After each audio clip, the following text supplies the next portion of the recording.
Yeah. Greetings, fellow viewers, and welcome to the Vlogcast, where we discuss things good, bad, ugly, and pretty much anything and everything that could be related to that upcoming magical 420 week as well. As I was really enjoying looking at the upcoming stuff. The sale so far, Full Moon, does not appeal to me at the moment because the only thing that appeals to me is getting that Gingerweed Man figurine. But they say on the 16th they're going to be putting that that Evil Bong set on sale, and I'm conflicted. I like it. It looks beautiful, and their box sets, when they do a good job with them, they are masterful. But when they do, I have the last couple almost completely autographed, so I would definitely not be replacing any of those. Those would be kind of right, silly. Yeah. But they are That's good. perfectly understandable. But I have is I got the Evil Bongorama that has the first three. That might be worth an upgrade. I want to say my name is at least on Evil Bong 777. It might even be on the 6th one. I know I'm a contributor. I paid a little bit more than that for the 7th one. Goes to show you how much I love the series, even though I tell you the truth, I really do think that I kind of suspected they were high for the first 3, but I know they were high for those last ones because it really was this meandering, just like, hey, look at this. I imagine you'd have to start getting high to keep making those movies. You know, it's I enjoy what I've seen of it so far, man. The dialogue alone in that first one is a great time. They were getting a little freaky behind the scenes with Evie. I hope that you like Rabbit, because he's pretty much the main character for a lot of the movies. It seems 3. So, yeah, and I do enjoy him, so I'm looking forward to that. He's an old Full Moon legend there. That guy, he's in Seed People. He's definitely in Trancers. Like, I think it's Trancers 2. He's the orderly at the hospital. I forget his name offhand, but he's in several others too. So it's cool to see him getting. I'm kind of hoping that they use it to put a wider variety of stuff on sale when they do hit like the big sale, because I am looking to scoop some up. Your series has got me interested in buffing up my collection a little bit. Well, it's a good time to do it, man. They're also going to be running some type of contest that it still appears that they haven't announced anything on. So even for people not getting involved with the sale, if there's nothing that appeals to you there, it might be worth entering that contest, you know? Oh, I really want that box set. I mean, I'm not going to lie. I'll probably get it anyway. Yeah, I'm going to upgrade for sure. What is this, fullmoon.com, or is it? Fullmoondirect.com, where you can buy direct and much, much more. So I guess let's go ahead and get started with our meeting today. I'm going to be kind of scribing this stuff down because we've kind of been dissatisfied with the Oscars slowly over the years. And really, Dave has made a good point about a lot of things being left out, but that's true about a lot of these awards. Because, you know, things like the Chainsaw Awards, they're not going to give much props to movies like La Llorona, which was an incredible horror film, but was a little bit too artsy for it. But that's the thing is, you know, I would like to have like something that can satisfy most of us as something that we can be proud of for the year 2020, something to get us actually interested in watching them 2020 films of all sorts. So what I want to try and iron out today, and the original idea for the ceremony is in June, but we need to put that. But you know what I want to do is get it right. So even if we have to do the ceremony later, I do want to have it so that when we do have the ceremony, we're just on top of it, and we got this on the ball hit. So there's a couple of things I'd like to get ironed out in the meeting. One is all the categories that we have. 2 is what counts as a submission for that year. And I am vetoing Dave's original suggestion that he gave to me. Sorry, Dave, which was, well, if you saw a film in 2020 for the first time, that should be allowed to be up. Like, no, I've seen a couple of 1920s films there, but I'm not going to be putting them up for 2020. Best film of the year. Yeah, what are you doing, Dave? Come on. And that only works if it's a personal list, because if you're giving it up to other people, it'd be like, well, I didn't see that in 2020. Well, that's the thing, is that's why I really could look at it as more of a veto, as it's more of a personal list at that point. So, but that's 2, and then 3 now that being said, I am keeping track this year of the films that I'm watching this year.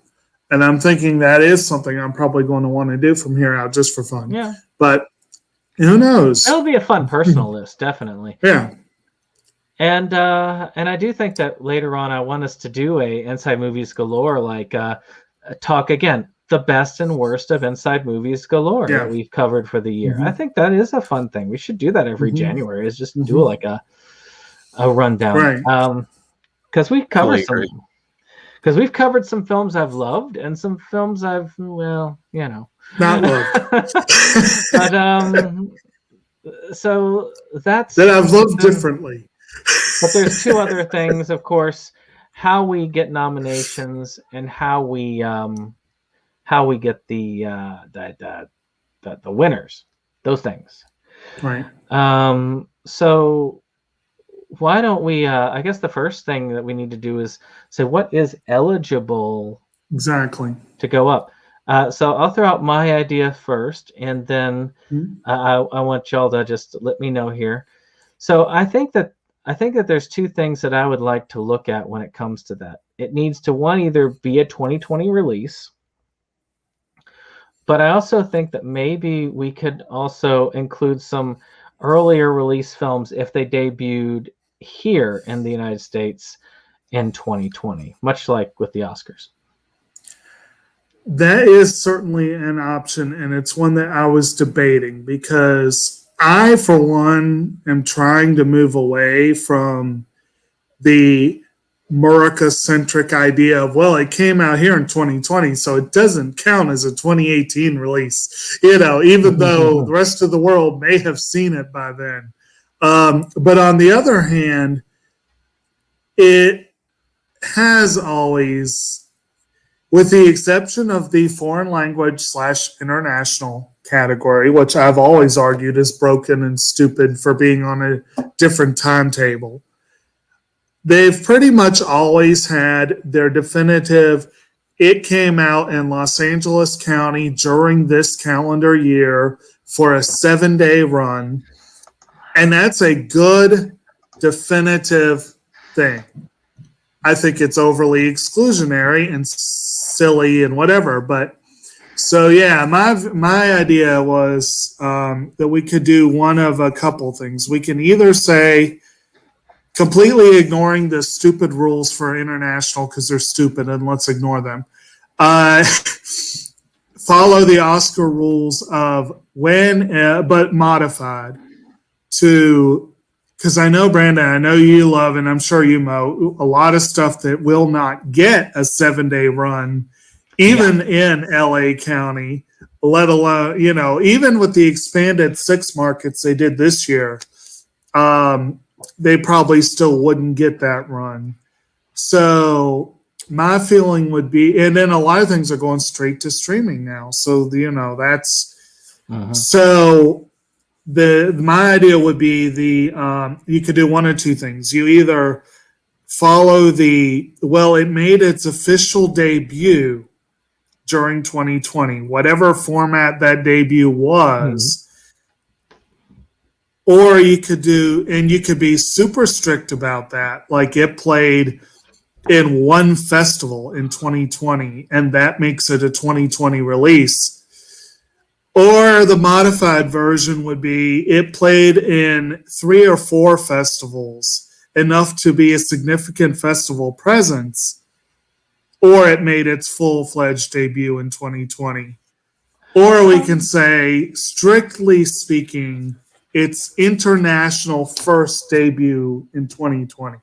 I feel like those are basically the three options.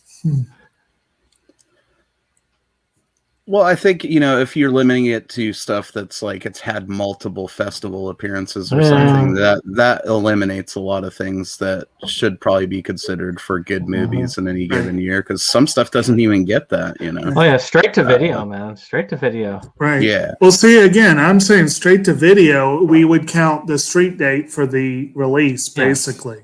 Right. You're talking about what's counted as the... I gotcha. What date it debuts in its own way, I guess.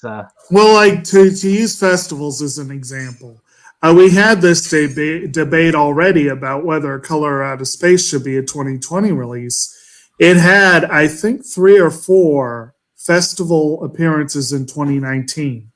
I think it had maybe 1, maybe 2 U.S. appearances in 2019, but that's it. It was just a handful of festival appearances. It had more festival appearances. Its streaming debut, its home video debut, all of that was 2020. I feel like it's a 2020 release. I don't really think of it as 2019. Yeah, that's what I've always defaulted to, because festivals, it's like a select group of people that even saw it, so... But on the other hand, you have movies like The Father and Minari, which both came out in early 2020. They hit the festival circuit either virtually or in person. They were at festivals all year long, enough to where there were like a dozen festival performances that year. They didn't technically hit theaters until 2021. But to me, that's more of it had a full year on the festival circuit. It should count as a 2020, so that might fall into like that sort of gray territory of like, would that have been the case without COVID, Well, I think those two guaranteed would have been in theaters in the fall. Yeah. Those two, it's not a question. And of course, the woulda, shoulda, couldas, I'm going to emphatically say y'all know that I'm going to say this. Mm-hmm. Anything that came out in 2021 with not a single airing in 2020, I don't care what your original plan was. If you were ready to go in 2020, you could have had a couple festival screenings in 2020. Well, there is nothing to say that should not have happened. And if you wanted the extra time to get the movie ready, take that extra time and put it out in summer or fall of 2021. Don't try to pretend it's a 2020 release. Yeah. And then, and it's not like it's a bad, New Mutants finally came out 4 years after the fact. That's a 2020 release, but it came out, But, so my thing is, the part that's problematic for me is I can think offhand of 3 movies I've seen: Ride Your Wave, the My Hero Academia movie, and Shaun the Sheep Farmageddon were all 2019 releases, but their American release was 2020. Should we count those? That I'm on the fence about. I'd like to, but... if we're not going to do the film, I do kind of think, since we're going to look at those, like those films that came out like in January and February that may have come out in there, I think we might just stay strictly, if it came out in 2020, it's good. If it didn't, it's out. I think that should be the whole of it. It might make it easier, and that way we can truly say it is the best of that year. And that way it's simplified. That way, yes, Color Out of Space would be out. But then again, Judas and the Black Messiah would be out as well. So you're saying that you would also eliminate even one like Color Out of Space. Yeah. We could do that. Because that way it's all fair. It's just it's a fair ruling. And it was so fair, it just dropped Jake right out. It just kicked him off. It just I miss him already. It's tricky with that stuff. If you wanted to be technical about some of it, it's whatever. I feel like you're trying to go for the simplest way to choose movies that obviously fit the category, and that probably sounds like the smart way to do it. So well, but so 20. We'll just say a strict 2020 release. okay. As far as types of films, I think as far as movies go, I think pretty much any movie goes. TV movies are the only ones that I'm a little bit on the fence for because they theoretically count as TV. Don't they have their own awards for TV shit too? So. Well, they do, but I can think, yes. So I've got 3 examples of debatable ones then. So my feeling is I agree with you. If it is definitely produced, marketed, sold as a TV movie, it should not count as a theatrical release, which is unfortunate because I watched Bad Education and it's a movie and it's a good one, but it was promoted as a TV movie. It was produced for television, for HBO. So that one I would say would be right out. But then you have Small Axe, which Amazon marketed Small Axe as television. Steve McQueen basically said, do it what you will, but they were originally set to release the first 3 films to festivals as films. Right. They were set to screen in competition as films. And the critics all year long were calling them films. Right. So that would be like, one of those, I think, extenuating circumstances type COVID situations where maybe they could get a pass on the rule there, Like, I'm not going to let a ruling by Amazon tell me what to think something is. See, to me, I always considered TV movies to be their own thing, not quite TV, not quite movies. Now, I will say something done for HBO. It's debatable whether I'd consider it a TV movie or not because, again, it's... Well, you watch most of those series, most of those HBO series, it feels like you're watching mini movies. I mean, Boardwalk Empire feels like a movies, they're television.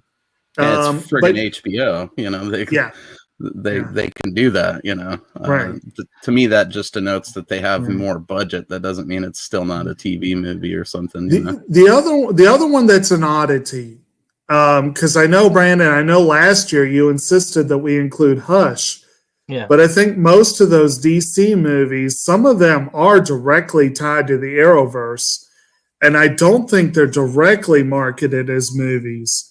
So that Deathstroke movie, what's the ruling on that, do you think?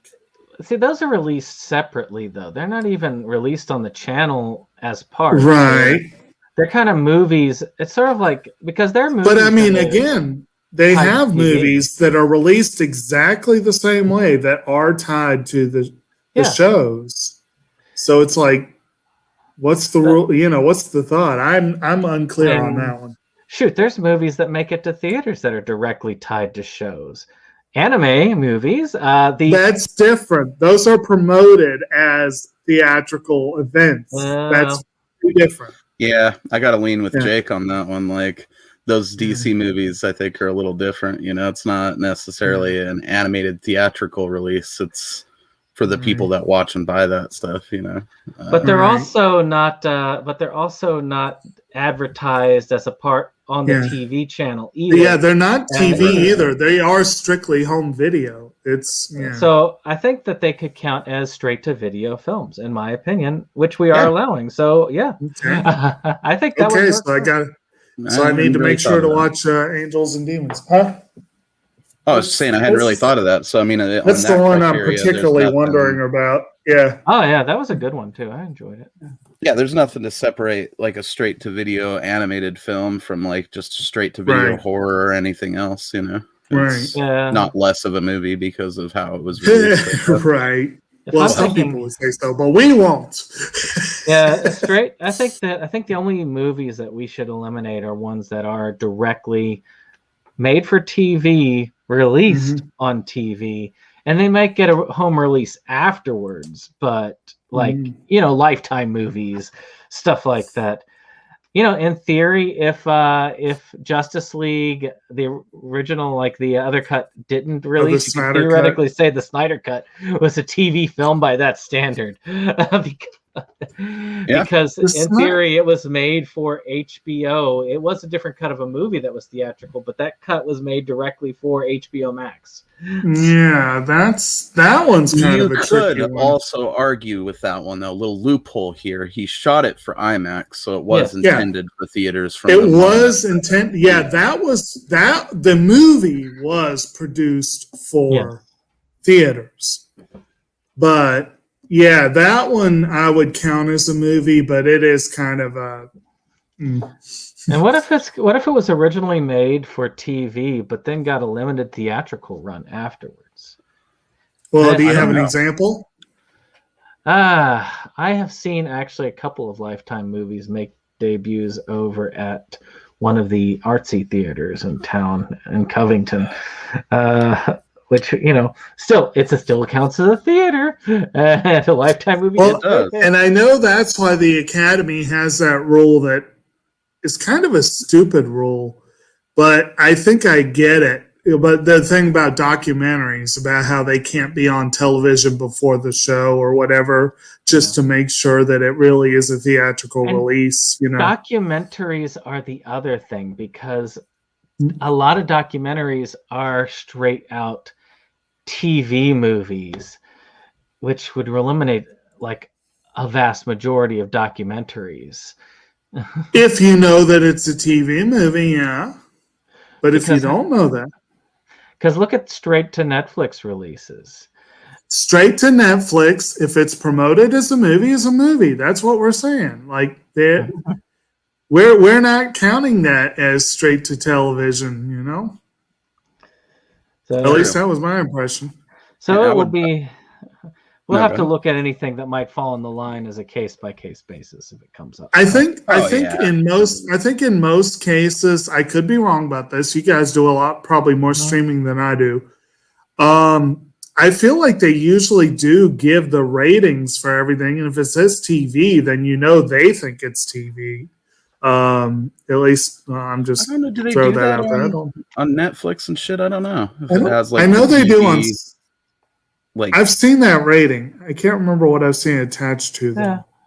Well, maybe that's a way of looking at it. Well, in any case, TV movies, if we can tell that they're direct TV movies, they're out. If they're on the line, we'll discuss it as a case by case, and we'll move from there. All right. Does that cover? Do we have anything else that talk about as far as like that section about what films can be submitted? Because we got 2020 releases. The only things out is TV movies, and everything else can be in. So just to clarify and make sure we're all on the same page, I think generally and I might be wrong about this, but I feel like the measure that I've always worked with is a feature film is 60 minutes or longer and a short film is less. Does that sound about right? Yeah. You go with that, Mo? Yeah. Okay. So feature. It's hilarious because if they hadn't tacked on those recaps, friggin' Dollman versus Demonic Toys would technically be a short. The short film, it would be in stature and in length, or less. Yes. It sounds like fun though, still. So. I got to see the Arrowverse episode that had the demonic toy in it last night. It was good times. They need to put all. I think it was called Bebo, God of Death, or something like that. It's good times. I'm gonna go through the Oscar nominations. Now we're, I guess, in nominations, in categories. Categories, yes. So I'm just gonna go down the list of things that they have for the Oscars, and first off, we're gonna just go down that list and say if we keep it or toss it. And then once we're at the end of that, then we can see about adding anything that we don't get. And again, tell you straight up, I don't have any veto on any of them. Well, that's why I'm glad we have Mo with us, because it'll be good to hear your perspective on this. Okay. So we're starting off with, I think Best Picture. I don't think anybody's going to disagree with Best Picture. Categories. So Best Picture, obviously. I mean, but this time Best Picture has a much wider range. So it's going to be interesting to see if anything else gets in there. Actually, that's a good. We should probably go ahead. I guess most of the categories, I think we're going to assume straight up are going to be a field of 5. Yeah, I think so. What do you think? So, field of 5? I fight the urge all the time to round everything up to like beer increments. You know, I like the idea of a 6-pack, but like 6-pack. We can leave it at 5. I'm fine with that. Okay. Except Best Picture. Best Picture's got to be 10. So Best Picture will be a full dozen for you then? Yeah, 12-pack. 12-pack? Rack it up. Actually, you know what? I could see. You know what? Why don't we do that? Let's do that. That would be fun. 4 normal, 12 for Best Picture. We're going to leave Best Picture as the bigger category, obviously. Of course, that's a higher bar for us to meet, though, because I'm going to. And we might as well go ahead and say this up front. And I think I already mentioned this to you. Mo, you can tell me your thoughts. My feeling is that when it comes to the nominations part of this, we should, for each category, whoever participates, they have to have seen that requisite number of films. So if you want to nominate for Best Picture, you have to have seen 12 eligible films. If you want to nominate Best Actor, you have to have seen 6 eligible films. That just seems like the only fair way to do that for this particular thing. And I think that's a good. I think that's a good rule to go by. We'll let everyone vote. We'll let everyone vote once we have the nominees. Yeah.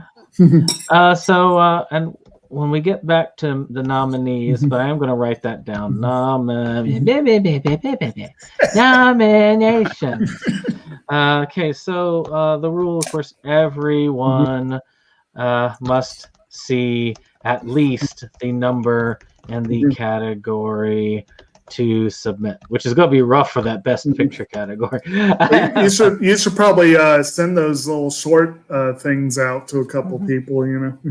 Well, the shorts I would not count as a feature for Best Picture. No. But I mean, if someone wants to nominate in the short categories, you know. So let's keep going down the categories. I'm just going to name them real quick and stop me if you guys go, hold on, screw that, no, or we need to alter that. Okay, so original screenplay, adapted screenplay. Anybody have anything against those? Nope. All right. Moving on. Actually, matter of fact, I'm just gonna name each category. Pause for a moment. If one of y'all has something to say it. Okay. Speak now or forever hold your peace. All right. Visual effects. All right. It's about the time it takes for me to write it. Sound. Now, that was originally split, but I really don't think either one of us knows enough about sound mixing and sound editing to... we might as well leave it as one. I think, Mo, you probably have a little more grounding in sound than us, right? Like, mostly when it comes to music and stuff, not really so much with movies and sound editing. I'm trying to pay more attention to that stuff, though. Right. Like in my later years here, you know, appreciate that guy's up there holding the mic the whole time, you know, and there's someone that deals with all that. So I feel for him, and I'm trying to appreciate it. Right. Yep. No boom mics visible in this shot. And by the way, save any additional categories for after we're done with this part. Short film, live action, animated, and documentary feature. Do you want to keep those separate? What, you're talking about doing one short thing overall? Yeah, one short film thing. Because it's hard to get... I mean, okay, most people aren't us. And most people don't even see 6 short films in a year. Right. So I just wanted to say maybe we could do that. And And instead of that, increase that one's field to 12, which is still 3 less than what you would need to see originally, but you could see them in any type of categories, be it animated, documentary, or short feature, and just kind of have a best picture for short films. I could see, I don't know how Jake feels about it, but I could see maybe having documentary be its own thing. But then that probably opens it up to way more shit to watch. So basically, best short documentary and best short narrative, something like that. There you go, something like that. Because it's, to me, they are pretty distinctly different. We could do that. I mean, but also though, for the sake of simplification, I mean, I have no problem with it being the way that you just described. Well, I try and think of it like this. We could try and leave it as live action short film, animated short film, and documentary short film. It's just that's a lot more, because you remember, you're going to have 6 each that you have to get a hold of. So that's 6, 12. Well, I'm already there with documentary, and I haven't even seen 2 of the nominees. So, I'm long there for most of these. Right, right. It's but again, we're trying to get more varied nominations than just the 2 of us in this. So it's just thoughts about it. I mean, I'm fine with it staying, consolidated.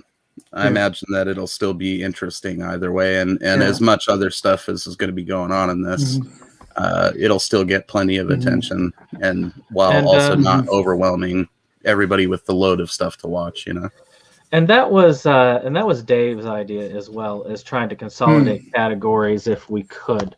So that might not be a bad thing to honor Dave, as consolidate the short films. If you felt so passionately about it, you'd be here, motherfucker. What's going on? Exactly. We love you, Dave. So go ahead. So we'll just have a 12 spot short film category, and we'll just that's fair. Leave it at that. And all right. And I think it would be better if we're going to do that. If we're going to break them down. Anyway, I think having documentary, it really is a distinct category. I would say documentary versus narrative. I feel like if we're going to do that, we might as well keep it at all 3, because I still say animated is also its own narrative. Well, it's true, but more similar. I mean, my point is, when you're doing a supposedly nonfiction versus fiction, that's a lot more. Theoretically, you can have animated stuff in the documentary categories, and it does happen on very, very rare occasion, but we'll just keep it as is. Then just keep it in the 3 split. And see how we fall on those. All right. So we're going to keep going. Production design. Okay. All right. So with this one, do we want to keep it as is, where it is production design and set decoration, or do we want to bring back the old art decoration as part of, or sit on that thought for possible additional categories? Because art direction is something different in some ways. Yeah. The only thing I would go for is, if I was going to do that, was costume design combined with makeup? I can't remember. No, makeup was. No, those are different. And makeup and hair is one, yeah. Yeah, so I mean, I could see them separating it up in set design versus costume design. They are separate. Yeah. Oh, costume design is. Never mind. Yeah. You're right. I don't know. I mean, it seems so. Like we'll just go with that as is, I guess. Yeah. All right. So from our layman's perspective. All right. Original song. Okay. Yeah. There's no reason to fuck with that. That's a great category. Original score, and we will come back to your suggestions for additional later, Jacob. I know you do have that other one. For yes. That. But we keep original score, right? Oh yeah. So makeup and hair dressing. Mm-hmm. See, by doing this, we're actually getting an understanding as to why they combine certain things. Because we're like, shoot, we're gonna have too many categories. We got. All right. So, do we want an international feature film category, since we are trying to run them all together? Okay, with this category, I think the Academy was trying something this year, and I think they friggin' fell on their faces, because if you're going to do international feature, then it has to be international feature. If it's not an American production, it should be eligible. Contrary-wise, if it's foreign language feature, it should be a foreign language film, and who cares if it's American? The way that it's set up, it's just weird. There's so many exclusions and weird arcane rules, and it's wholly inconsistent. And I really hate how the countries are the nominees rather than the producers of the films. So, yeah. This is my thought. Now, there are some things later on I'm going to say that do need to have their own stuff in there, because otherwise they may not make some of the other lists. But international feature, I do feel like many of those films are strong enough to stand on their own, especially when I know at least I myself will not have the same prejudices as the Academy would when it comes to those things. So to me, I really don't think that that's that it even needs to be a category. I feel like it's unnecessary, especially with the types of people it's all gonna. We're exactly what he said. What he said. It doesn't even register to me, a lot of that. So I just watch movies. So if it's, I agree, the foreign language thing, that does make a lot of sense. Like prime example, Maria Full of Grace, one of the best films of the last 20 years, almost entirely a Spanish language film. Yeah. Starred a Colombian, and it's based on a character from Colombia. But the film was financed and shot here in the States, so it was not eligible for foreign language feature. That's pretty silly. Like I said, I think the category is screwy anyway, because it's basically saying, them foreign films, they ain't good enough for our regular awards, so let's just put them in their own category. That's weird. It's the Jay Sherman category. Woo, a foreign film. The evening is saved. Would you all be okay with eliminating that category and leaving those films to fight it out with the rest of the big boys? I think international feature is a stupid category. I don't really want to get rid of foreign language, but international feature is a stupid category, so let's skip it.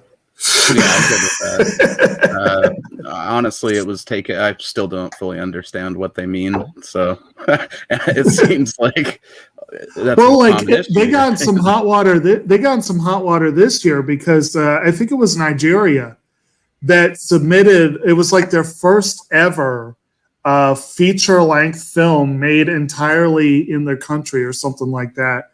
And they submitted it, and it was deemed ineligible because there was too much English in it. And it was like, really? Like I said, I think that whole category is screwy anyway. So, right, yeah. And I do think that the majority of us will give them fair and shot. And The Life Ahead being ineligible despite being a November 2020 release. Well, that's the other thing. It's ineligible, but then got up for best because the other categories have a normal timetable usually. Because now that it got one nomination in the regular categories, now it's ineligible for international feature. Right. And it just saddens me. Oh well. Yeah. But I thought Sophia Loren was robbed of that actress nod. Any case. So anyway, film editing. We got rid of one. We did. So I think film editing is okay to keep. Documentary feature, probably a good one to keep. Those ones that are kind of like created to say, well, we're probably not going to put any of these up for the main category, so we need to make sure we have somewhere, are always worth talking about. But I do not think to mention, there were a couple films this year that fully deserved that editing nod. There were a couple really well edited films, and the other one you said too, whatever that was. Yes, documentary. Yes. Best director, obviously. Costume design, yeah. Design, as I misspell it. Cinematography, obviously. All that stuff that most of us only know a little bit about, so therefore we're going to judge it.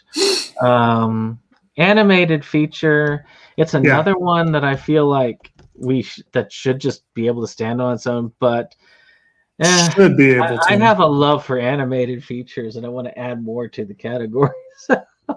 Well, let's put it this way, and I guess you said save the other categories for later, but since we have one on the chopping block here, kind of like with the others, I like giving everyone every advantage, every opportunity to get a nomination, but I do think this one kind of pigeonholes animated films. Okay. And I am a very, very, very, very, very strong booster for at least 3 categories that would go kind of these same films. Best animation, best voice acting male, and best voice acting female. I think all of those should be in categories. And if we had all 3 of those, well, that's 3 opportunities for animated features to shine. You wouldn't need the category for that, Well, then we'll go ahead and, we dump best animated feature and keep those. What about documentary feature? Do you feel that pigeonholes documentaries? Well, I mean, documentaries are just so weird and different compared to other films. They're so strange. They pigeonhole themselves, Well, I mean, it's just they're a different creature. They're entirely different, and there are ones that blur the lines. There are ones that should get consideration in different categories. Some of them have kick-ass original songs. I do think that editing is a category where documentaries should get more love. And there's probably because heck, that's half of a documentary is figuring out what you're going to use out of what you've collected.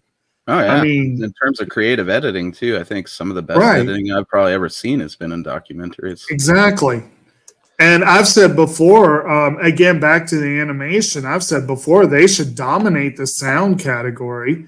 They should probably dominate, editing is big there too. So that's kind of, so documentaries is. So I guess we can. I do think they should get their own, yeah. So, but they should be eligible for others.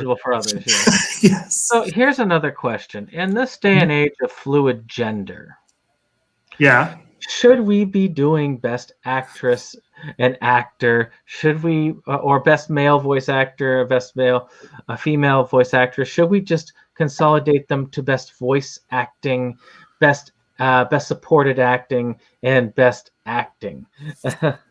Well, I already consolidated the voice acting by not having lead and support. But I mean, you know what I'm saying, No, I get what you're getting at. I mean, yeah, dude. I don't know. That's a tricky one to answer. I think personally, I think they should just nominate whatever their preferred category is. Nominate them in that category. And that should be it, I mean. But what if the person's non-binary? Like, say, a good example. Juno. Elliot Page. Even though they have chosen a male name, they don't want to be classified as male or female. I mean, I'll just drop the hard shit on here right now. It's okay. I wouldn't retroactively even consider anything about her past, whatever she their past roles, right? Because back then they were a woman, Yeah, back then. Now, obviously, would be the question. And when it comes to the non-binary stuff, I don't know.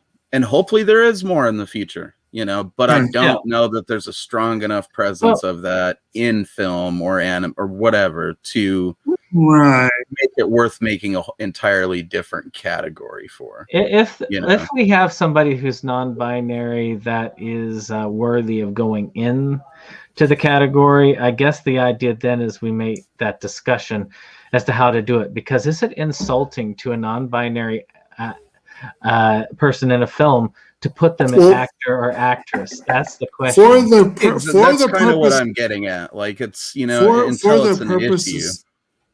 Yeah, for the purposes of this, can you think of an example? No, I'm just thinking of future thoughts, because I'm sure that Elliot Page will be acting in something. For instance, to use that one, that it might be a thing that is like, oh, well, Elliot Page, and it would be insulting to call Elliot Page an actress, and it would be insulting to call them an actor. So we can't nominate them. I'll put it this way: if that ends up being the case and they are up for an award, then I would think any realistic person would realize, well, they're not going to make a whole category just for me, So until the time comes where it's represented enough where it needs its own category in between, they would just be fine with like a special award, So, and then, of course, we have and just to round our stuff out, we have the acting awards, which we've already covered. So we've hit all of the basic stuff. So now comes the time. We've already added 3 categories. So let's. And we got rid of 2, right? We got rid of 1. We got rid of animated feature. I don't think. International, didn't we? Oh yeah, international. You're right. We got rid of international. So, sorry. What do we? That's better than the way we started with the last one. It actually started our podcast. I think that was Jake as well, wasn't it? I've done it before too. But any case, why don't we start? Jay, I know you have ones that you want to add, so why don't we start with your additions that you want to propose? We already got use of music and film. Yeah, I knew you were going to add that. That's an easier one to put in here. Use of music and film. Yes. And again, just watch our Movies Galore discussions this week on Pulp Fiction and Whiplash for 2 of the biggest reasons of why that category needs to be a thing. Or Oh Brother, Where Art Thou? Jackie Brown. Let's see. I don't know why I just petered out so suddenly on that. A Mighty Wind is a good example. Most Woody Allen films would get that. Most Woody Allen films. Most Woody Allen, most Quentin Tarantino, most Marty Scorsese. Yeah, I think use of music is a good thing because, when you got a kick-ass soundtrack, it should be honored. Kick-ass! That was a good one. Well, and I think there's definitely a distinction between just because you can have a stacked soundtrack but use it like shit, and it doesn't do anything. But like Kick-Ass, Pulp Fiction, Kingsman, Deadpool, some of them use those music cues just brilliantly. And some documentaries too. I mean, exactly. Crumb for all of the difficulties. Or Super Size Me had some really good. Yeah, you have some good ones in there. Mm-hmm. But with that,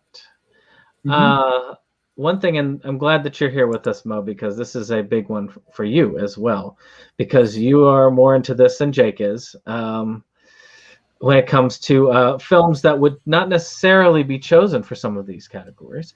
And Dave also voiced his opinion. He says, and there no independent film does well in the Oscars. And I'm like, that's not true.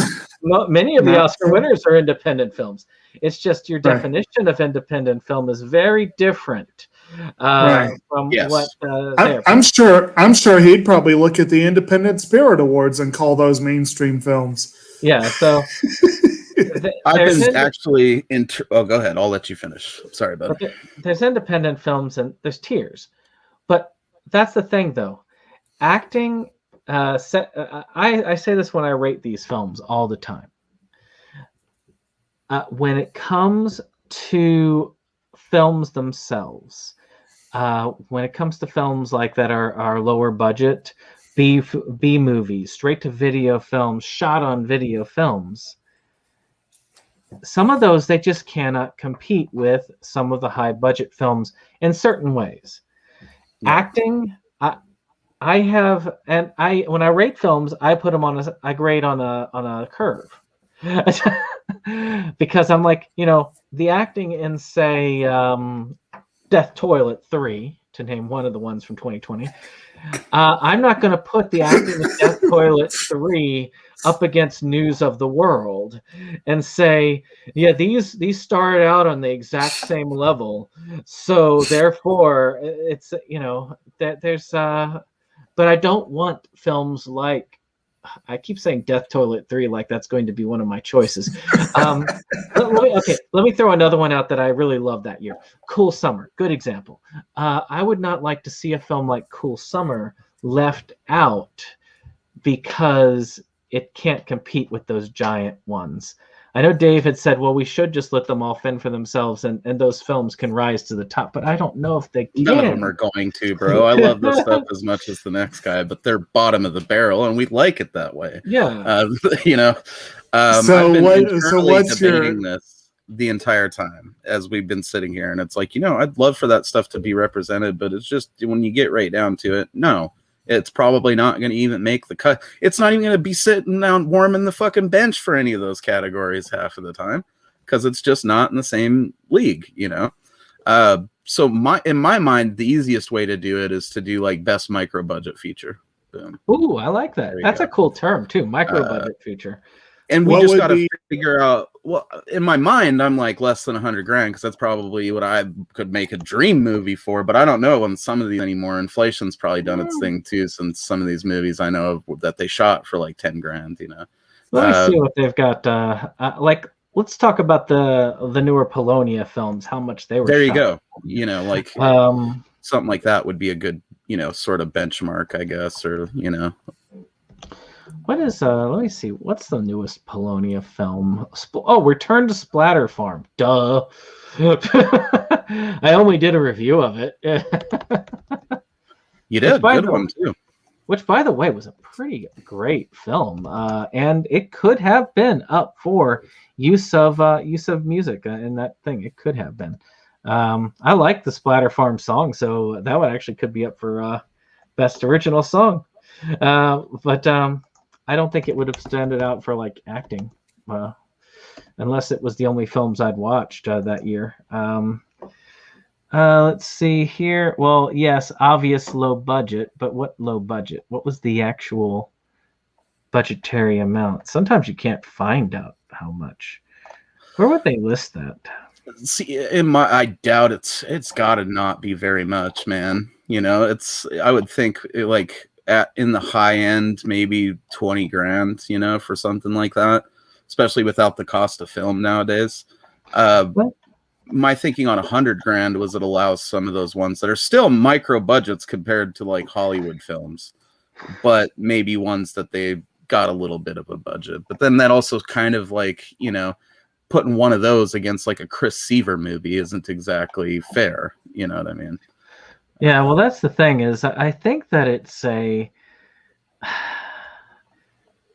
have this this category in mind of B movie versus shot on video movie, because they're like there's different levels, and I consider those two types of levels. The only thing, before we get too far down this rabbit hole, there is one daunting thing that I'm coming up against right now. How do you find out what all these films were budgeted at? Well, that was my to find out. Yeah. Well, that's how where would it gets you even muddy, find out what's eligible? outside of hitting the dudes up, probably wouldn't be able to. So that's why it's like tricky for me, because most of them you can just tell. I would say eyeball it, and that'd be about it, maybe. Yeah, I mean, but at the same time, some stuff like a Psycho Goreman definitely had a bit of a budget behind it, so I wouldn't necessarily put it in, toe to toe with something like, Terror at Bloodfart Lake or some shit like that, because it's just not in the same league. But it would also probably technically qualify comparing them to Hollywood movies. What about having a split up for shot on video versus? That's what I was just going to suggest, that you could do best, like micro budget feature or whatever, and then you could have best shot on video feature as its own separate deal, Because I would look at shot on video, there'll be the micro budget really overall.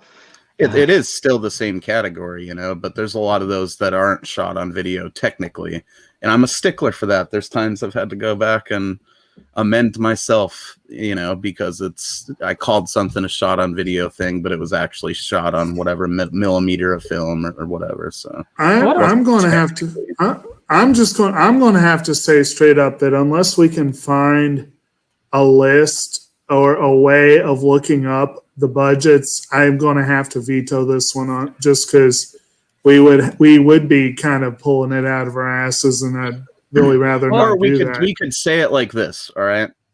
Best micro, like that's why I put the cutoff at $100,000. But if you guys wanted to fucking really like open it up even more, you could say anything that is obviously either listed as less than or just clearly less than $1 million, because most bigger movies are going to have that, and then some. Even a lot of things people call indie films, you find out it's like, well, they have like $4 million for that, so. Right. And that's one thing. What is another name for B movie? None of them are nice. Because that's really what we're talking about, essentially. Well, I guess low budget film instead of micro budget, we could call it low budget. And a low budget's one that we could make it to stretch. And then shot on video is its own category altogether. And those really are the true micro budget films. True, yeah. Good. So for that, we need a definition. Well, okay, low budget would just be obviously low budget. No, I mean film. Shot on video. Shot on video. I mean, it's explanatory right there. It's shot on actual video. Yeah, it's shot on tape. On a tape. No, it's not using film or digital or anything like that. It literally is its own category of film. Mm-hmm. Some of them will trick you because it's just shitty film that they were using. It's not actually video. But that's where a little of that due diligence of looking into what it was shot on comes into play. It's and I don't mind doing that. It's actually kind of fun. Now that comes on to when it was released too, because there were some like the Shekel Demon project that came out. It came out this year, but it was originally filmed many years ago, but didn't get a release until this year. So I guess it would still count because it never got released until. And those don't play festivals and shit. So not normally in any case. So I would definitely be in favor of just whenever it was available for people to see it would be, Or what about things like that are shot on people's phones for stuff like that?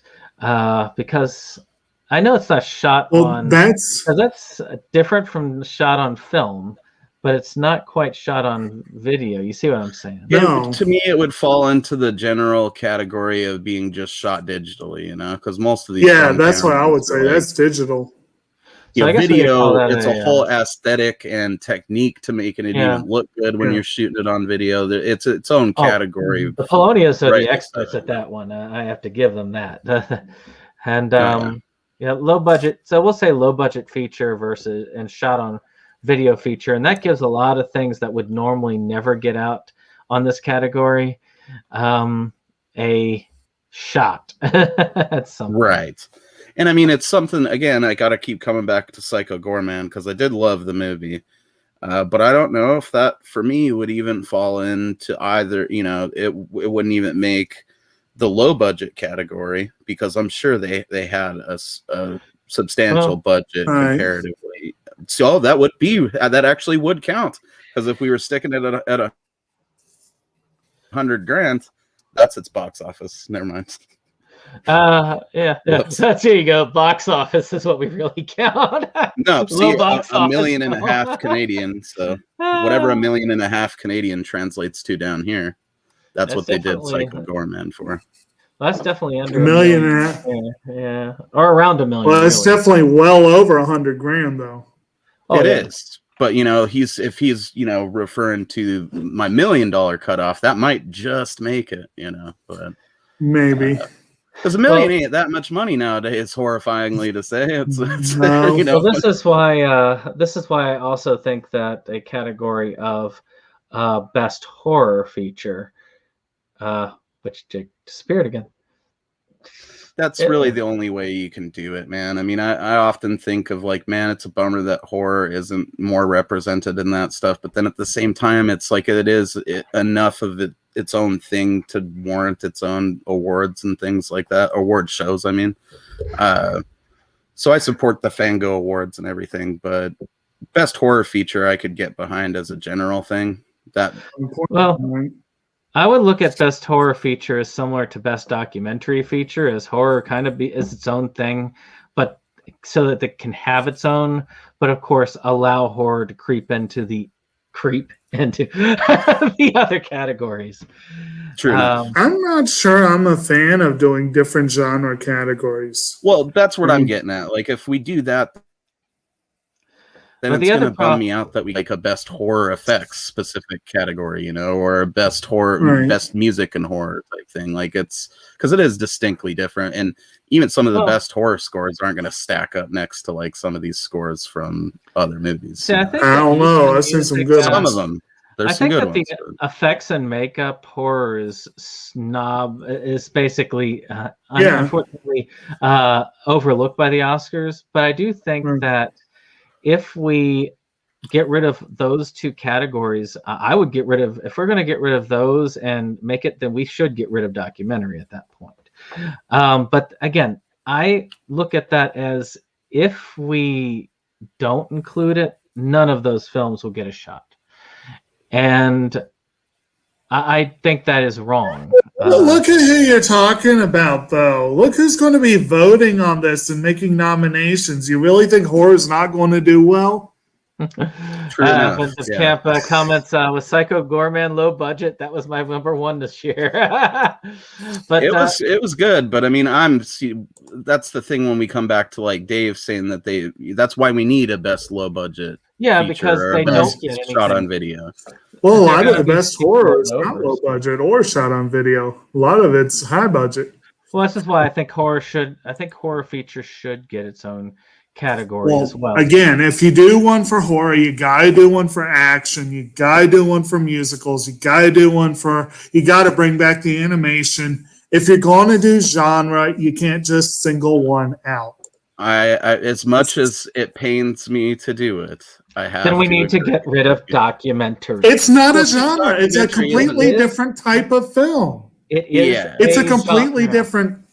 It's completely different. Well, I mean, we could shoot a genre, or we could shoot a documentary on horror punk, and it's not going to be the same thing, same genre of documentary as a documentary about people starving in Africa. So it's not the same. It's to me, it's a documentary could be about any topic. Exactly. So it's I don't know if I think of it as a genre either. I think, and also, we're all very, or at least we are sticking closer to our own tastes with this, but the low budget picture and the shot on video stuff doesn't necessarily mean it just has to be horror either. Yeah, you could do anything in those categories. They just have to obviously fit them. Well, that's the other thing. If we are keeping documentary, I would say shot on video is as much its own thing as documentary, because it requires its own different techniques, its own different rule set. Right. Because if you look at it all together, a documentary movie is still a movie. A shot on video movie is still a movie. But if you're going to put it, I'd be willing to buy that argument that if it's a specific type of film Now, again, is it really ideal to get rid of animation or foreign language, which are specific groupings of films, and bring in is unnecessary and unneeded, and then bring in shot on video? It's debatable, but I agree with you that can be clearly defined as a certain type of film. I would add this: if we're gonna do a genre category, you could just, because everybody Fluffy knows Gamer, I want to see it. I owns it. I do owns it, and I am excited on seeing it because I ain't watching it on Netflix. No. I got to watch that on physical. Got to be on physical.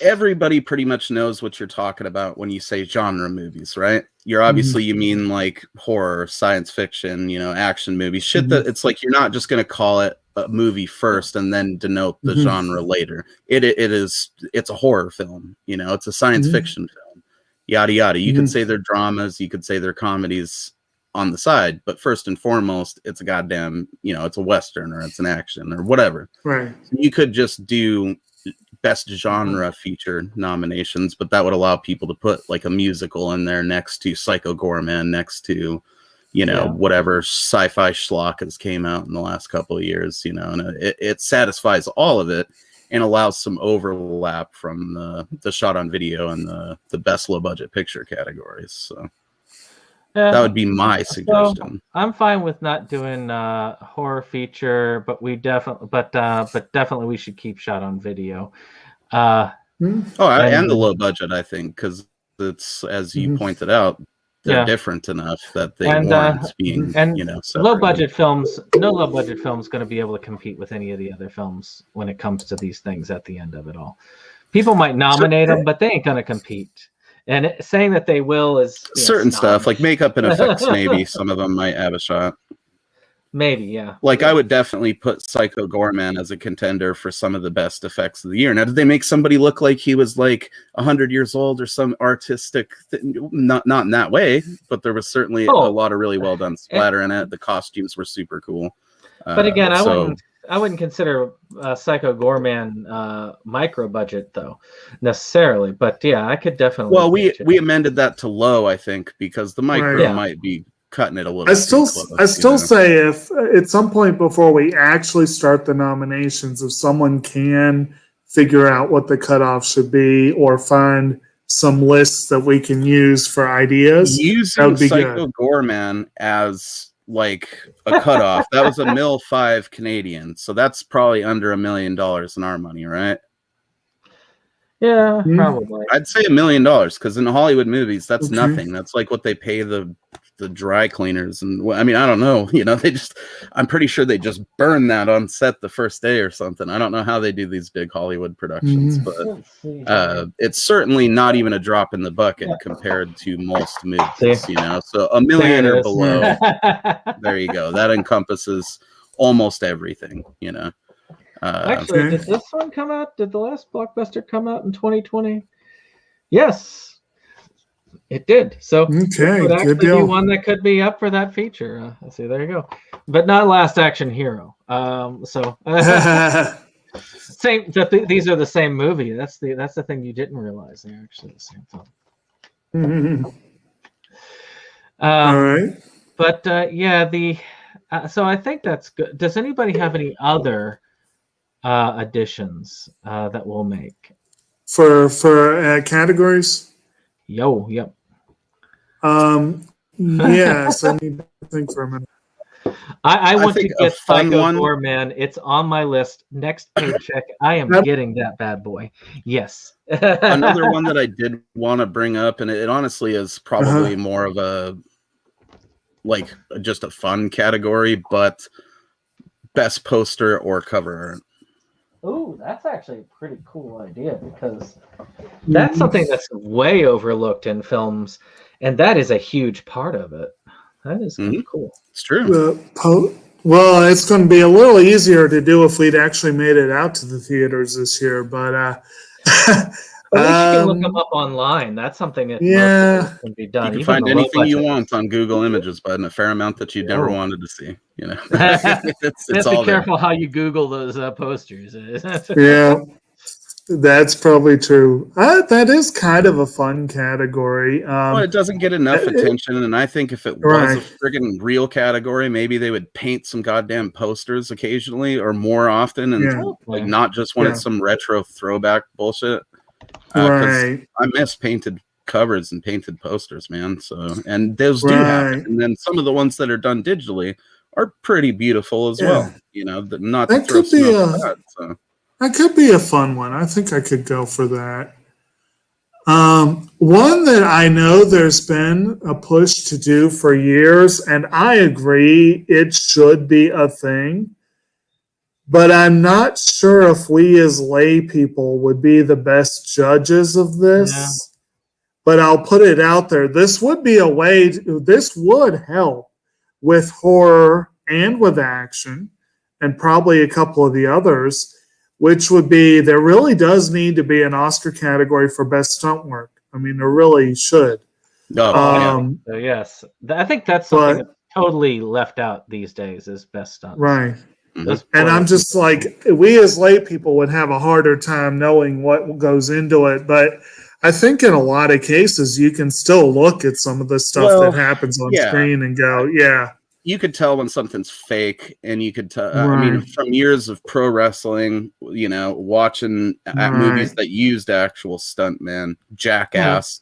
I've seen a lot of people fall down. Okay, and just get served going full thing. You know, so you could tell when something's real and when something's digital, and if they can trick us, well, kudos, you know.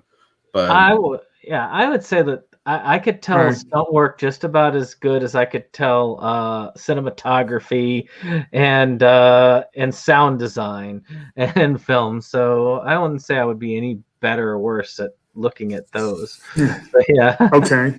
And by the way, I have not, if you were actually looking for it. You know, I have not seen Saint Maud yet. If I point down like this, that means I'm going to the comments. I should say. But I have not seen Maud yet, but looks interesting. Looks like as it stands, Hunky Boy edition of Psycho Goreman. I have to look into that. I want to upgrade and get those figures if that's still possible. Right. I'm still working so much on 2020. The only one I've seen that's an official 2021 release is the Mauritanian.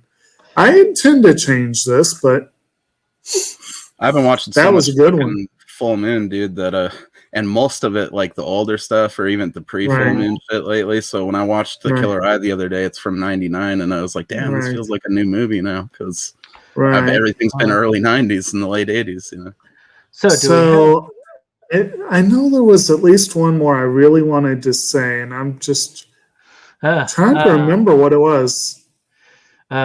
Best death of humans and animals on set. Best mustache in a motion picture right there. Yes, best mustache on a motion picture. Well, that goes under makeup and hair, but you know. Mustache should be its own category. But one that this is one I wonder what you guys think on this. I am of the strong belief that they far too often pull some bullshit shenanigans in determining whether people should be lead or support. Far too often do this.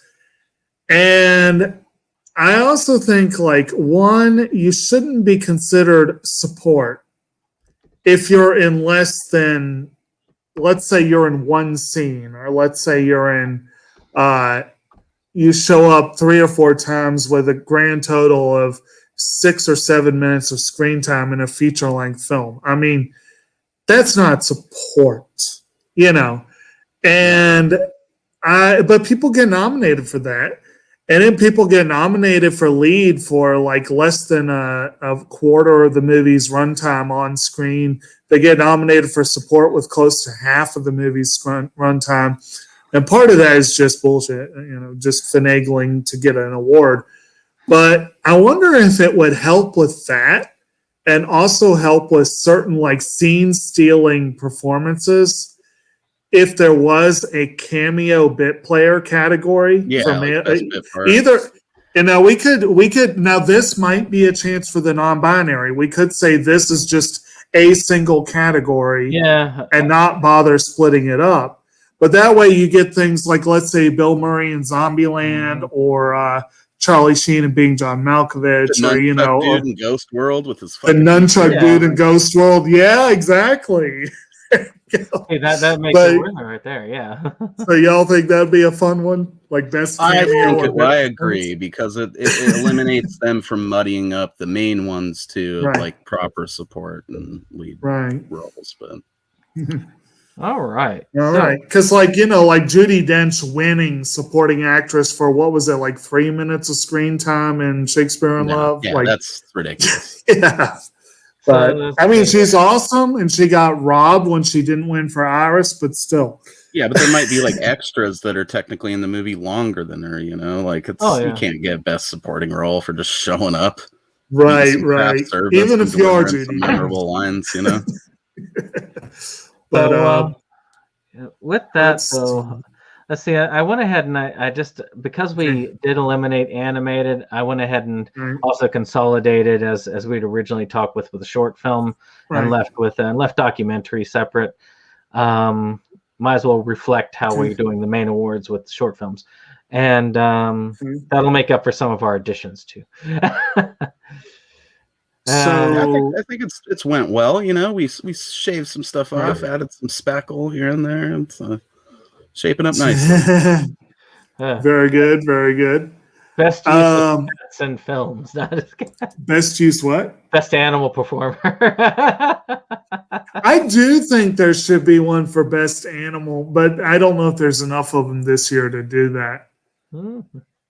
Yeah, it depends on what types of films you're really watching this year. I'm surprised with COVID they didn't do like 8 more Air Bud movies or something, just because gotta worry about it. Cats and Dogs 4, 5, and 6. Yeah, actually, Cats and Dogs 3 came out this year. So. Yes. But actually, that does bring up a point. Like best animal handler might actually be a thing eventually, but I don't know that. Again, there's enough this year really to do that. I think what we can do is just we hit the categories we've got. Okay. If we decide to do this again next year, if this thing comes out, yes, the cat. Yes, the cat. Yes, that one was good. I think if we Church do well with that, I think that'll be great. That's the cat's name, right? Church. Dude, they took him to those awards shows with that fucking bow tie on. Oh man, that like made my entire year. So let's move on to nominations. So the first thing was this is my thoughts on nominations and votes, because I know the original thought of voting was to put it up, but there's a part of me that wants to make this a little bit like the Academy and have people that we've inducted into our special Academy. Right. Of our own. If anybody who has had, of course, who has seen the number for each category, which, most of these, if you've seen 6 films, actually 12 films for a year, which, many people are going to have to get work for best picture at least. It's still going to be fun there. But how many should each person submit?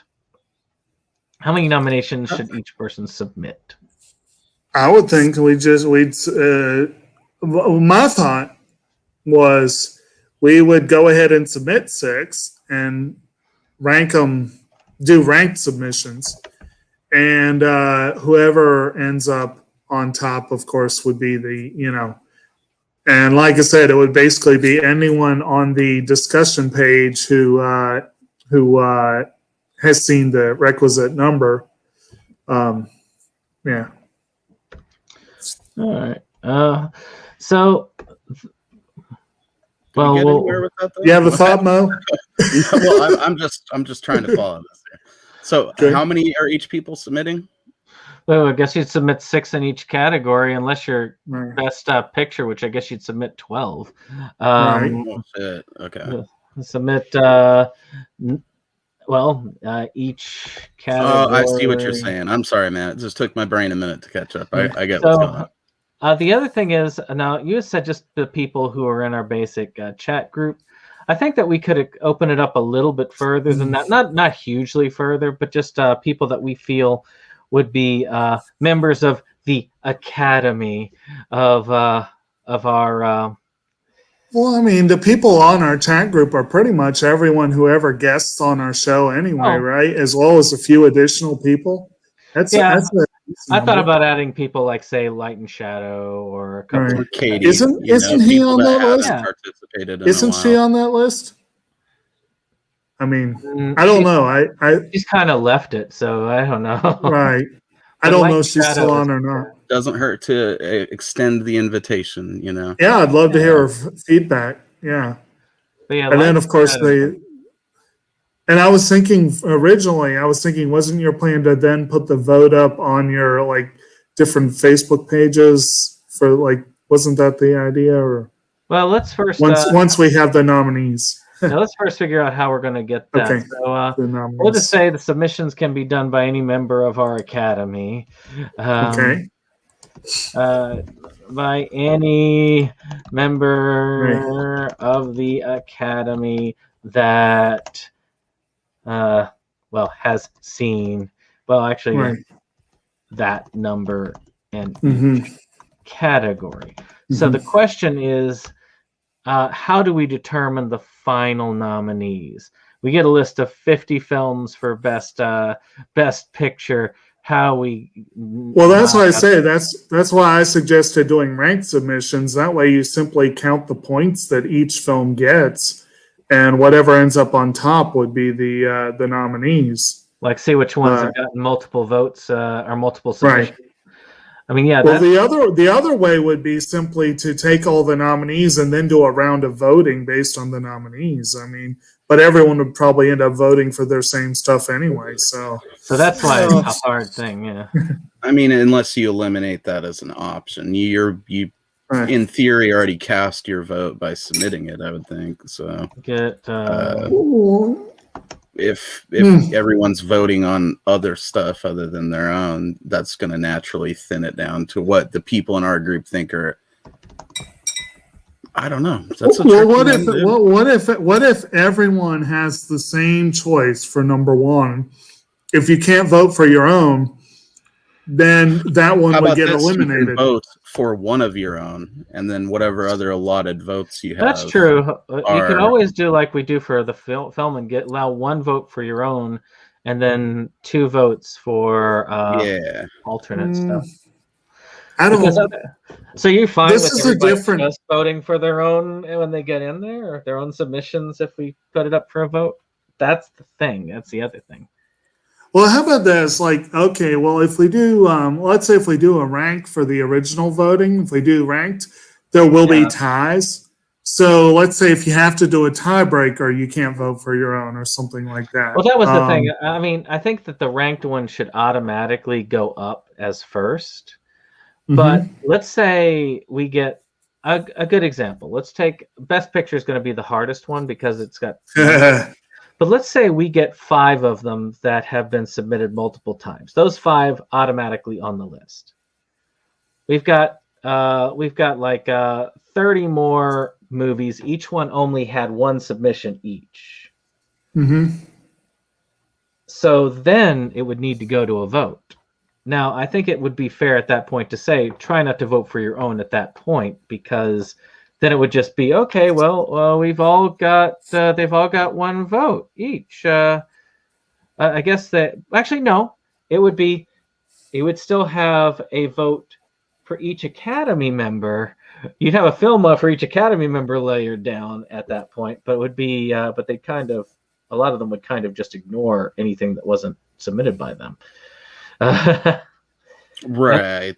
I mean, and that's kind of where maybe... Because you still want to give whatever your favorite film is more of a chance maybe. So that's where you could introduce the whole 1 vote for your own, and then the others have to be on other stuff type thing.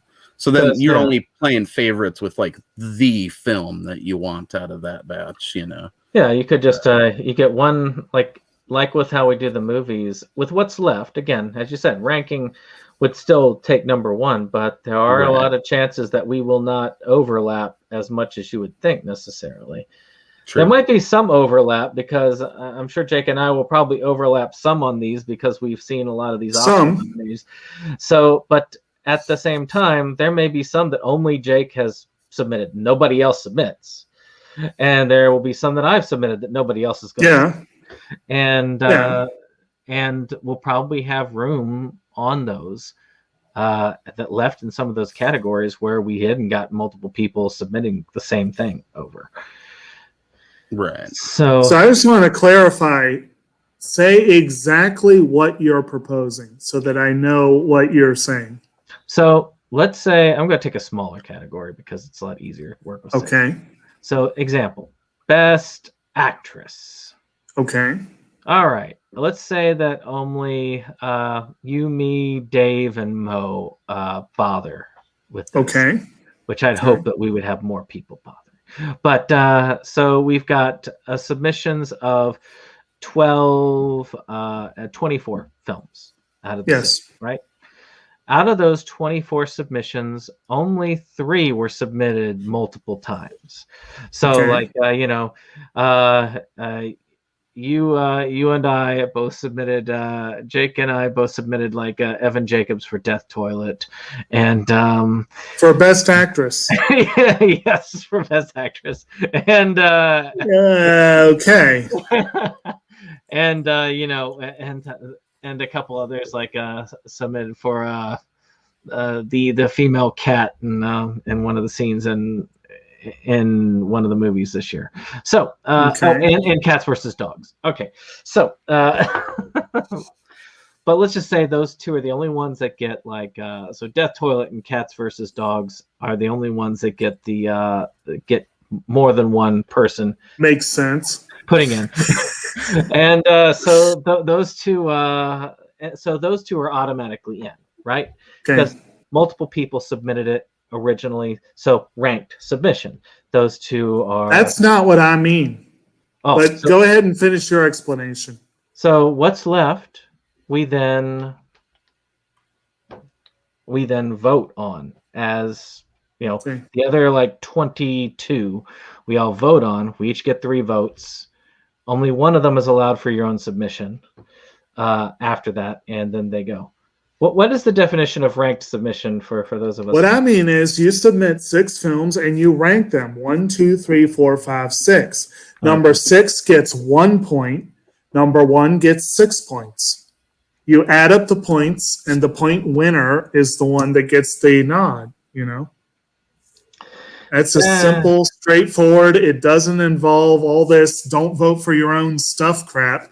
It's just simple, straightforward. One shot, and then we would vote if anything ties. So, that's what I'm thinking.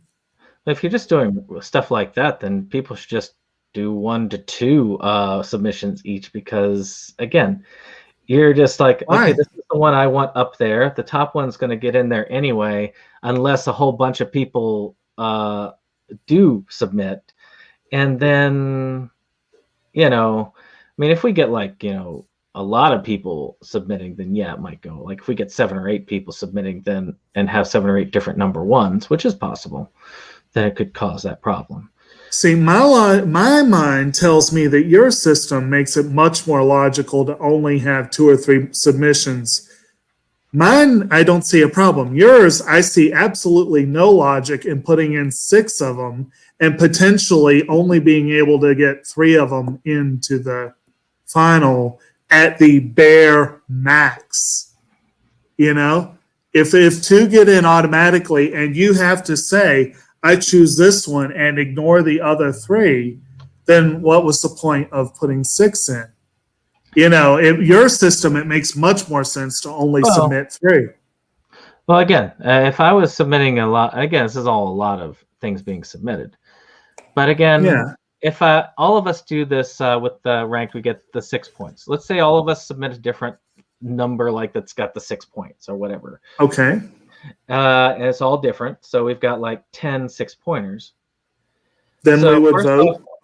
First off, we'd have to throw out, unless people submitted the same ones. I'm guessing, trying to get the math, it gets complicated if people actually do multiple submissions. Mhm. And you got to add up. Right. Okay, he had 3. He put his at 4. He put his there. Carry the 1. Add this. Okay, that got that many points. But let's just say everybody who voted 6s got different ones. Then we'd still be back at the same thing, but then we'd have, and nobody else is added up to over 6. Beyond that. So in that instance, in your initial thing, where 4 of us submit, we would have 4. These are definitely nominees, and we would have to vote on the 4. And then if the next 2, for whatever reason, end up being 2 that don't tie, I'm not sure if that's possible with the calculus you give, but then that would be pretty straightforward there. But if, well, actually, no, we wouldn't even really need to vote on the top. We wouldn't need to vote on the top 4. If it was only 4 of us, no. But yeah, that's what I'm saying. To simplify the math, the likelihood it's not going to just be 4. So let's say if there's just it's extremely unlikely that, let's say, if 7 people participate in a category, that all 7 of the number 1s will be different and not a single one will show up in that.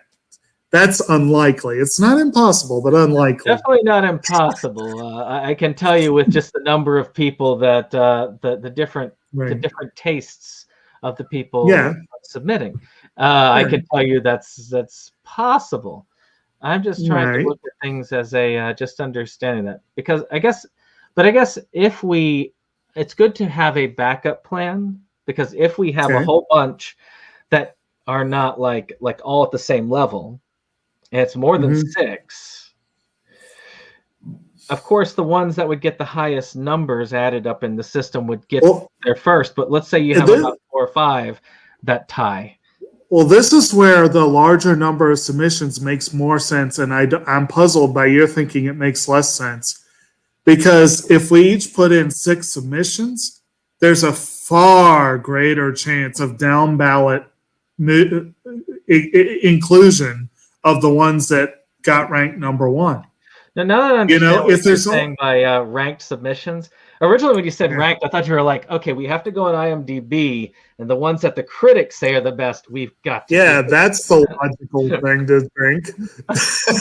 No, I could see you saying we should. No, if we go by IMDb, we would all be voting for Hamilton, Zack Snyder's Justice League, and Soul. Because those are the only friggin' 2020 films that are on their top 250. See, it's already done for us. We've won the awards. We got them. Yeah. I don't know. One thing I thought about in category that I feel like is a sad thing. It's not really a category, but something that I feel like should be talked about as just something is the film that had the highest box office, both international and domestic, because I do feel like those films do deserve at least a, hey, this one got like a, like they do special awards. I feel like this is one that is a, you get a gold star. Yeah, just like a, hey, this thing got this is, by the way, the best rated film of the year as far as voting with money. People had said this is the film that they most wanted to see this year. It could have been Cats vs. Dogs 3 for all I know, and actually, from what I've heard, Bad Boys 2 would actually be in that category. Oh, Bad Boys 3. You mean Bad Boys for Life? Yeah, it would be in that category. But still, if that many people loved Bad Boys for Life, it should be given a basic mention, in the awards. It's like, hey, by the way, this has got. Who's to say it won't get nominated? Dude, I got to give an honorable mention to the lowest box office of the year too, because without the bottom of the barrel, everything leaks out. That's just science. Well, so many movies fit that this year because all of them came out online. That's just the film nobody saw this year. Right. There are a couple films that actually came out in theaters that made nothing. Well, those would be probably disqualified. It would have had to have tried to make money, and failed. So ranked films. So ranks 1 to 6. Each number is its point total. I'm not going to complicate this by adding any additional math. Like a number 6 gets 24 points, or just 6 gets 6 points, 5 gets 5 points down the line. Okay, well, in that case, I was thinking like number 1, of course, is usually what you think of as the best, but it would obviously get the most points. But you know, I see what you're saying. Like if you want, you want to make sure there's a direct correlation in the numbers, we can do that. Yeah, it makes it's a little bit less convoluted and a little bit easier to understand if you're like saying, okay, you've got 1 through 6, you can award one film 1 point, one film 2 points, one film 3 points, up to 6. So are we playing that this is like golf or bowling where you want a smaller number, or are we just saying that number 6 is the best one? Yeah, 6 is the best one, obviously. Okay. But because again, the one with the most points wins. Mm-hmm. Just like golf, when I get the highest strokes, I obviously win each time. I mean, I got a score of 105 last golf game I was in, and I thought that was great. I beat everybody else. But a great Shel Silverstein poem. Oh, I love that poem. So the remainder of the films that are, let's say, the remainder of the films that get there, we take the last grouping and hit them together. It does make much more sense to say, yes, you can vote for your own at that point, because you might only get one of your own in there. Now, I still think that people should get maybe multiple votes just in case. But then again, I don't know. It's going to be interesting. Like, for instance, if we had films where the films kind of equaled out to where the majority of people had their own submissions, everybody would put one vote towards their own film, and then the tiebreaker, the person with all the power, would be the one whose own film did not make the submission, because they would be the one that would vote for something different. There is that unlikely chance that somebody might say, my submission is not as good as some of these people's submissions. Right. I mean, like when I look in there and I submitted News of the World and Jake submitted like Cats and Dogs 3, I might look and say, Cats and Dogs 3 is, I like that one better than my submission. I guess. You don't have to worry about that, because I haven't seen that, and I don't think I'm going to make time for it. I have seen News of the World. So we'll say that those that are in there, I guess the last highest ranks get to be voted on. And then finally, the actual winners. Yeah. So, I mean, there's 2 ways of looking at it. Is try and do an audience vote, which I don't know. That's a lot. The problem with doing an audience vote is this isn't just like doing a basic movies galore one-shot poll here. This is a very complex voting form. I really do think that having a ballot sent out to just members of our academy might be the best way to do it. And just keep it one vote per. It's going to be rough in a way because people might all just vote for their own. But again, at the end of the day, there'll probably be at least one that comes out on top with a little bit more. The biggest thing is, how do you do tiebreakers? I don't know. I don't know. I mean, it's like in that stage, voting for your own feels weird, but at the same time, it doesn't, if it's narrowed down. I don't see that. See, the way I see it is we're trying to pick our favorites, and we're trying to pick our favorites. If we come up with a group of nominees, I don't see why you shouldn't just go for this is my favorite. Yeah, I mean, that's right. The only time that might go differently is if somebody made a suggestion that you didn't think about or that you didn't see. Well, yeah. I mean, we're doing this a month. Yeah. We're planning, I believe, to have the nominations done next month, and then the actual award show the month after, right? That's a full month where we can actually try to watch some of those nominees. So that might be that could change a vote, and that's the thing. I mean, it could be that she said, "Yeah, I originally put this up there, but now that I've seen Psycho Gorman." I mean, you could always honor system it for sure and just be like, don't just vote for your own as a default. Like, try to see some of the other ones and decide what you actually think is the best. Because my thoughts are probably totally confused, and you guys are better at figuring this shit out than me, I'm sure. But if we all got our number one slots in there, there's like, say, there's the 6 nominations or whatever, and then we're all supposed to vote on the best one, and then we all vote for our own. Doesn't that just end us up with the same set of nominations, each with one vote? Well, part of it also depends on whether we get the same pool of people voting that nominated. Because, like, if we get more people voting, then because we won't have a cutoff. We won't say you have to have seen this number of films to vote. We'll just say, like, if you've seen anything on the list, go ahead and vote. We'll probably ask people not to vote in categories where they haven't seen anything.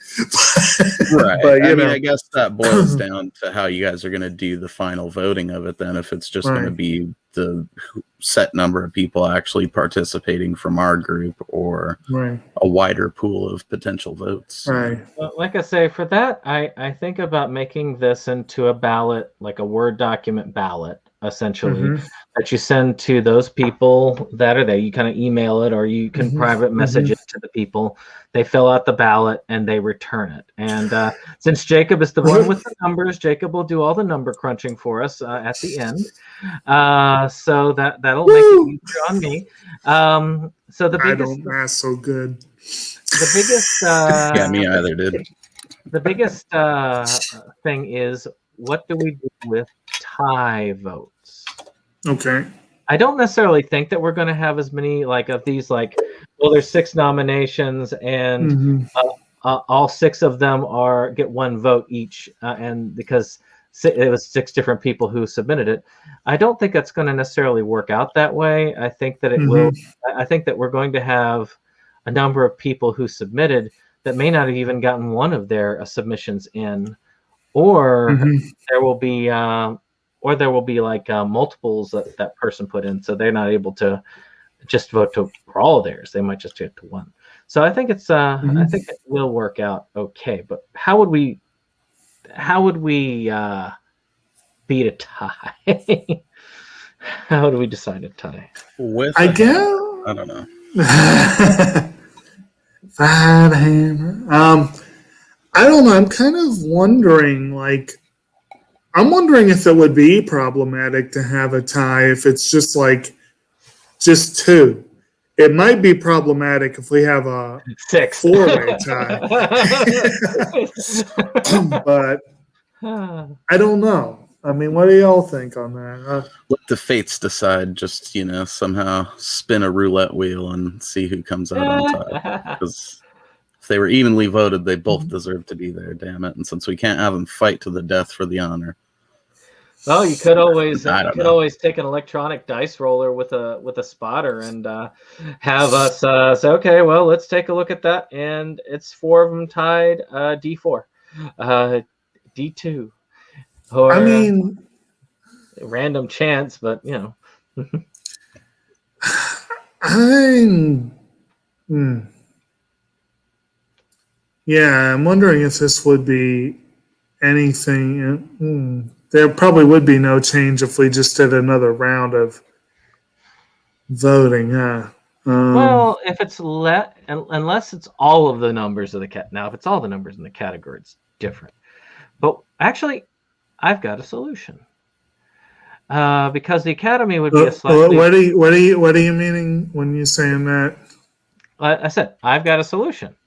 So let me. The Academy itself. I like to use the term.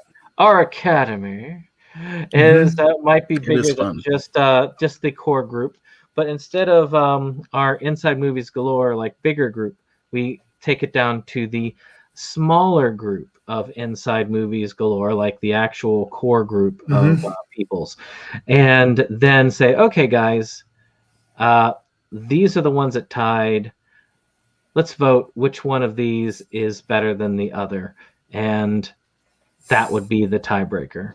It would give kind of the core members of the Academy a way to vote, and it would give a final thing, because that's how we do it with movies at the end of it. So we could do it that way as a tiebreaker. Well, that's assuming we have outside votes in the first place. Well, I mean, I know, like I say, I know at least one person who wants to get in on that. Okay. So I think we'll have a few. I don't see that there's a problem of having a few outside ones, so long as you have the ability to private message them. Right. And you know, it's just a matter of having, and I think we want at least 6 if we can.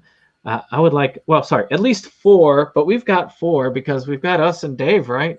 But no, but because I don't think Dustin's going to participate, so he's kind of likely out on that. Dane might, but again, they should join us. They should all join us.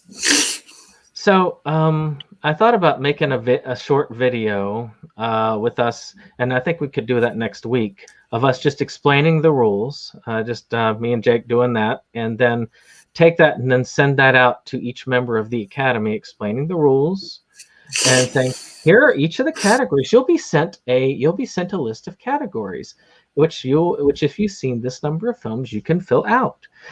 Send that back to us with the ranking system as you would explain it to them, and then when we get all together, we're going to come up with the great nominees that we are going to do for our wonderful awards ceremony. That sounds like a plan, man. I like how you sounded like a stewardess through most of that. That's my favorite part. Exactly. Buckle up your seatbelts, please, and please return all your trays to their. And so, we will start serving drinks as soon as things calm down, and we have some votes in.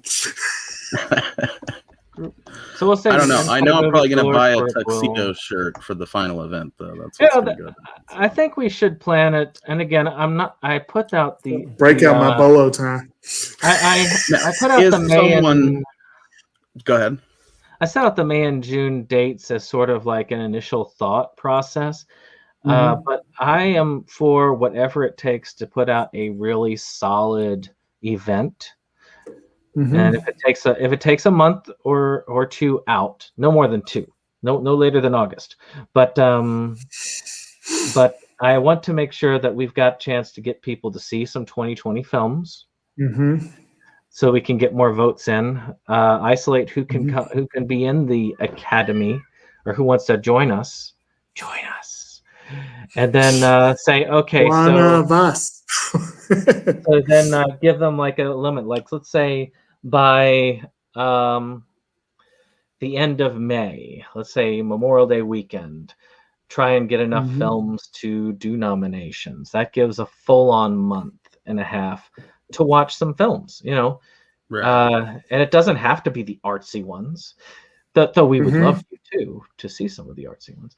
But it would be good to do that, and people could actually start really getting it. Because I mean, when we did our 2020 discussion, I think Damien I saw 3, at that time. Right. It's that way people have a chance to really start investing in it. Right. It would take us a little bit longer, but if we did that and we got the awards, we knew who, then we could actually do a real planned out show. Do it right, make it look like a really like a slap bang job, like something over top of our usual, well, not yours, you got some good quality, Mo, over our usual quality of show, really make it something special so that people can look at that and they see something like, ooh, that's actually something I want to check out, because they've got this, they get some background music.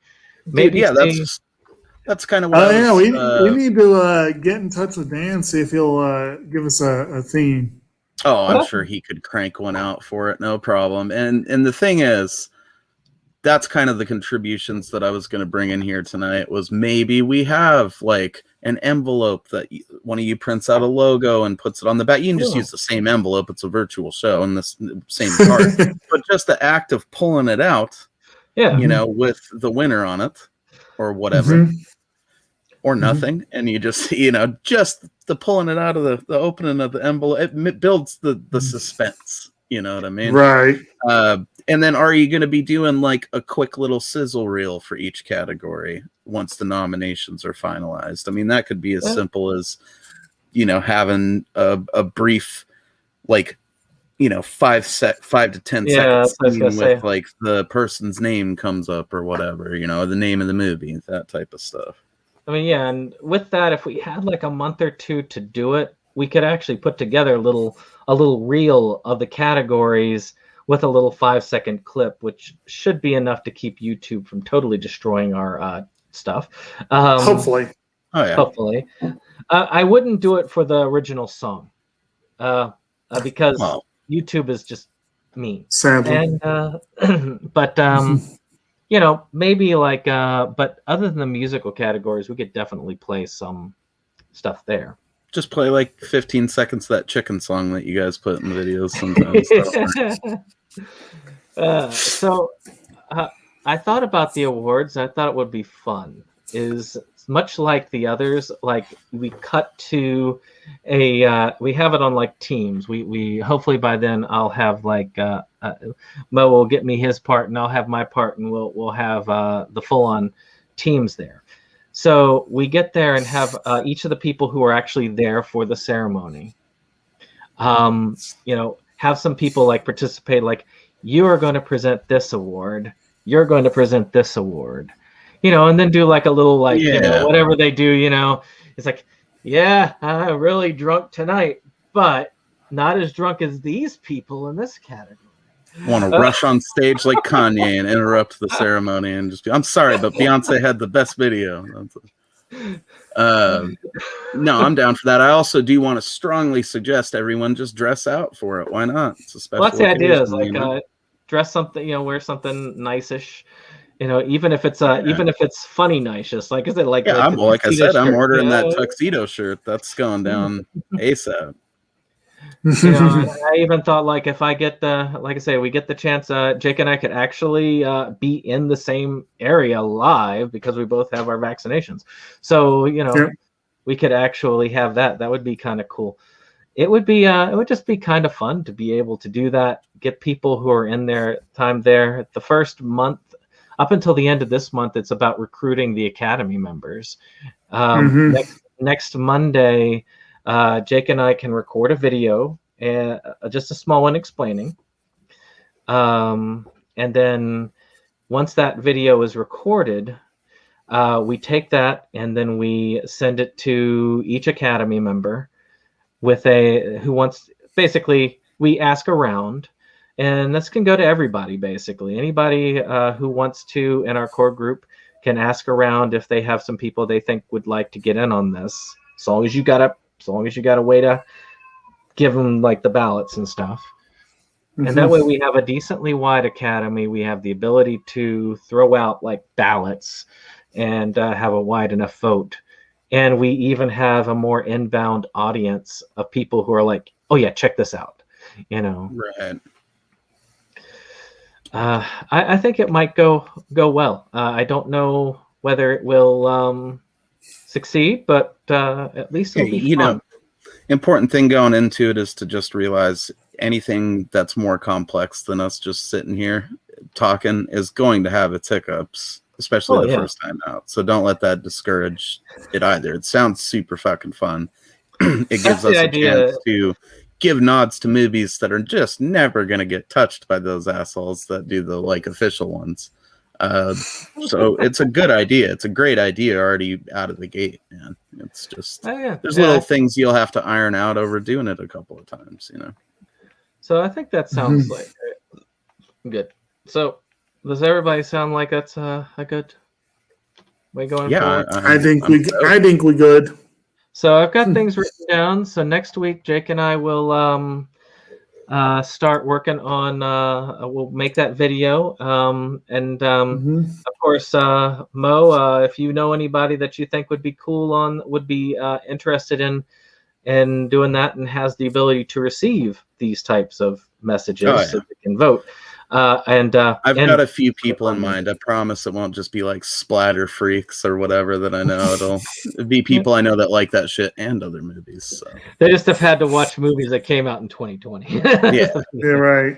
And I'll talk to some people. I know Jake probably knows some people as well, and of course our own group members as well. And then of course we'll send them each a copy of our video. Which I'll have to send. Basically, I'll have to send maybe you, Mo, a copy, and then you can be like, okay. I'll probably do a private link on YouTube. You know what I'm talking about. It's just private, and the only people who can access those or access. Darren, I said it again. Access those is people you give the link. Yeah, exactly. So I think that's going to be. I think that'll be fun. As much as we kind of argue back and forth with this, I think it's going to be a fun thing, and we need to keep that in mind when we do it. To not take it too seriously. To just say this is going to be fun. Let's enjoy it, and we're gonna. It's like, what was it they say? It's like, well, we're going to have our own academy with blackjack and hookers. Yeah, probably exactly what it's going to be. That sounds fun. And it's not for nothing. It really didn't sort of become an issue till we got to the numbers of it, and it's probably important to realize that there's probably a whole team of people that's what they do for this type of stuff that have nothing to do with the rest of it. Their job is to just figure out the most efficient way to boil it down, the voting process or whatever. So I'm sure you guys will get it figured out. And what doesn't work this year, if we do it again next year, we can say, okay, this didn't work this year. Cats and Dogs won every award this year. I don't know how, but it did. And then you'll look at me and then I'll say, well, I didn't submit it at all, but but somehow it got every award. It couldn't have possibly won. But that's the idea, is that we look at it, or sorry, American Pie. What was the one that I kept complaining about for 2020? Was Girls Rules. Schools or Girls Rules? Yeah, that one gets every nominee. Well, I didn't submit that one if it gets up for those. But right, we'll believe you. But yeah, I think it's fun. I think we got a good one. Thanks, Mo. It's good to have your input there, especially. It kind of gives us a different angle to work from. And no problem, man. Happy to lend what I can to it. It sounds like it's been a really good time. Yeah, he's been. Thank you for your assistance too, Fu. But yeah, I figured that darn it, Fu. But yes, Fu is the one really behind the scenes doing all the work. I figured crunch the numbers for us. So why don't we push the show at least to July, if not August, so that we can get everything done and not rush. I really don't want to rush. Right. And and we can just say it's a COVID delay. Yeah. There we go. COVID delay. But it gives so much more time, and then if we've got the nominees isolated by June-ish, then that gives plenty of time for people to actually try and watch those films that were nominated. So, well, with that, y'all have a good night. I'll see. I don't know. You joining us tomorrow, Mo, for what could be a very, very long night. Oh wait, you're going to be you're supposed to be the host for Saving Private Ryan. Yeah, I'll be there. That'll be awesome. Don't leave me to host that one. As I told them, I was like, well, if you leave me to host it, if it gets to 12:30, I'm cutting it off, even if we're just at the first impressions. I think we'll bang through them pretty good, but yeah, I'll be there for sure for both of them. Awesome. Good deal. Well, we'll see you all tomorrow. Night, Not at all. Have a good one.